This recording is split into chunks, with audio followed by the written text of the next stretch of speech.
Okay, so in our previous video, we looked at different types of wetsuit and how to choose a wetsuit for snorkeling. But in this video, we're going to be looking at the smaller features that are in wetsuits and rash vests to make your decision a little bit easier. So you know what to look out for, you know what a good wetsuit is and what a bad wetsuit is. Okay, so to start off with, we're just going to look at rash vests. So this is a full body rash vest. This is the waterproof WP skin, so this is a full body suit, but you can get it in just a t-shirt. You can get rash vests in short sleeve and long sleeve.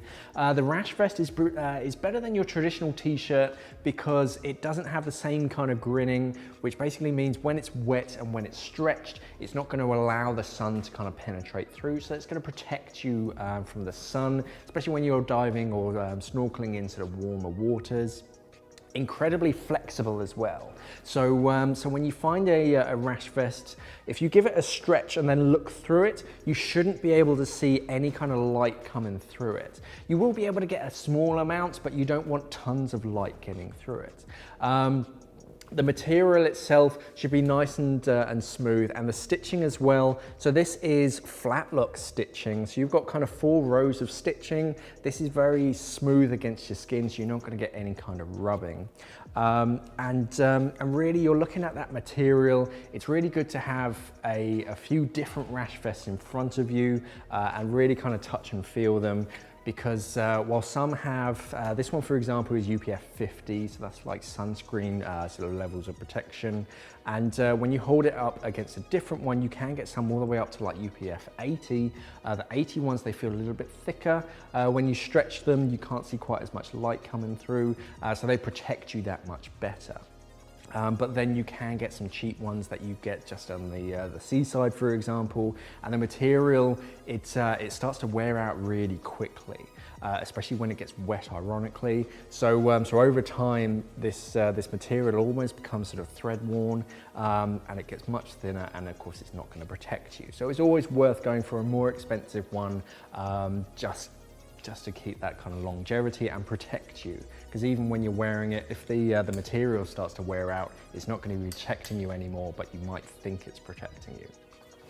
Okay, for a shorty, you're really looking at the stitching, the neoprene, and the seals around the arms. So this one, for example, you can see we still got that flat lock stitching. So again, nice and comfortable. But around the arms, so this is just rolled neoprene. So so they just cut it flat and then they just put this little section over the top of it. But if I show you another wetsuit in a second, we got a slightly better seal. Now you want wetsuits with the fewest amount of stitching possible as well, because stitching means, stitching basically reduces flexibility. The more stitching you have, the less flexible your suit is, and really you want a suit that is fairly flexible, because cheaper suits, they use a different type of neoprene. It's usually petroleum based, which isn't the best against your skin, whereas stuff like this is made out of a limestone kind of blend. It's nicer for the environment, it's nicer for you, and it actually keeps you warmer. But back to the seals, if I get a different suit, so this is the Fourth Elements Xenos. So whilst the other one was just rolled neoprene, this one has glide skin material. So this material is very effective at sealing against your skin, especially when it's wet, and that actually stops water from just flushing in and out of the suit. When you're wearing a wetsuit, especially a shorty, you want it particularly snug around the arms and around the legs and around the neck.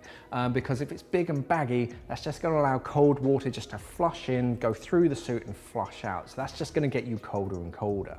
Wetsuits work by allowing a small amount of water in, trapping it inside the suit against your skin. Your skin then warms that up and it holds it against the against your skin, and it acts just like a big hot water bottle all over your body. But if that's continually flushing through, you're just going to get cold. So it's almost worse wearing a big baggy wetsuit than wearing no wetsuit at all. So shorties are really that kind of 26, kind of 25 degrees Celsius. Depends how much you feel the cold. But again, we've got all of that, sort of flat lock stitching, nice and comfortable against your skin. Okay, moving up through the wetsuits, we have a neoprene alternative. So So this is Fourth Element Thermocline. There are a few others like it. You can get lava core and shark skin, but these are a 3-layer neoprene alternative. So the outside is very much like a traditional Rash vest, very flexible, nice and comfortable, protects you from the sun as well as marine bumps and scrapes and whatnot. But on the inside, that middle layer, that kind of second layer, is a semi-permeable membrane. So that allows moisture to go outwards but not inwards. And it also prevents wind from cutting through, so you stay nice and warm even if you're on the surface. Even when you're wet and the wind's kind of cutting through, it's not going to get into the suit, so you're going to stay nice and comfortable. So these are neutrally buoyant. So whilst a normal wetsuit will make you float, these don't have any kind of effect. They're neutral, but they act very much like a 2 or a 3 mil wetsuit.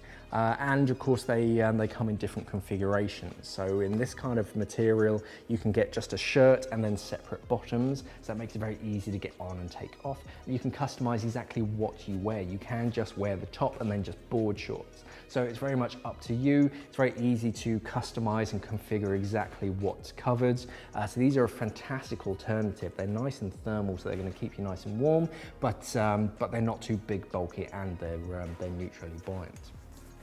Okay, then going on to a full wetsuit. So this, for example, is the Mares Flexor 322. So this has lots of little features kind of dotted all around it. A lot of them are designed for scuba diving, but they work very well for snorkeling too. So the first one, if we start up around the neck, we've got an emergency whistle on this zipper pull. So if you need to get hold of anyone on the shore, need to get their attention, that's really close to your mouth. Just grab hold of it and blow. That's going to get people's attention. Front entry suit. Back entry can be easy to get in and out of, but sometimes if you're not so flexible to reach that toggle on the back, a front entry suit is really quick and easy to get in all by yourself.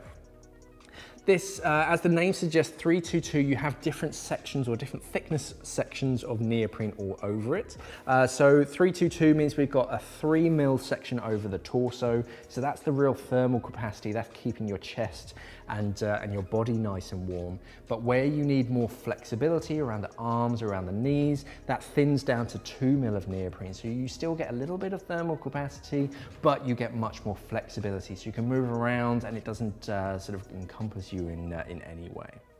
Another feature that's nice is down on the right-hand thigh, you've got some storage options. So you can add an optional pocket if you want. Makes it really convenient to keep sort of any spares or keys and whatnot sort of safe on your thigh. You've got a little D-ring as well, so you can clip things off onto that, like your camera. So that way you can just attach that to a lanyard, and that way even if you drop it by mistake, you're not going to lose it. Again, we've got this glide skin material, but this time it's on the inside. So instead of just a rolled section right on the edge, this is all glide skin. It goes up and it covers most of your wrist, so that creates a really effective seal. That's stopping water, slowing it down, so that way it's going to keep you that much warmer. Little protective areas over the knees. We've got reinforced sections of neoprene over the knees. So that's going to protect from wear and tear, especially when you're in the water. And then on the inside, a great way to check the warmth of a wetsuit is actually on the label. So most wetsuits will have a thermal class rating. They don't get it in a shorty, but in a full-length suit you will. And this is a typical letter grade system. So if you get a grade A, that's really nice and warm. A grade B, C, and D, they get sort of colder and colder. So to get a really great suit, you want the highest letter possible. But small features just kind of all around it. You can usually feel the quality of a suit as soon as you kind of pick it up and feel it. You can feel whether it's a nice suit, but give it a stretch as well. And that's the great kind of telltale sign that's a nice neoprene. You want something that's flexible. That way it's more comfortable. It's going to stay nice and close to your body and keep you nice and warm. Okay guys, so to summarize, there are lots of little features kind of all over it. You want to look at the stitching, you want to look at the material, but really touching and feeling the material is really the effective way of finding whether it's a nice wetsuit or not. Give it a good stretch. If it stretches, it should be nice and smooth, nice and comfortable, and of course try it on. The best way to make sure that something works is to take one knee and then with your opposite hands, make sure you can touch the back of your neck.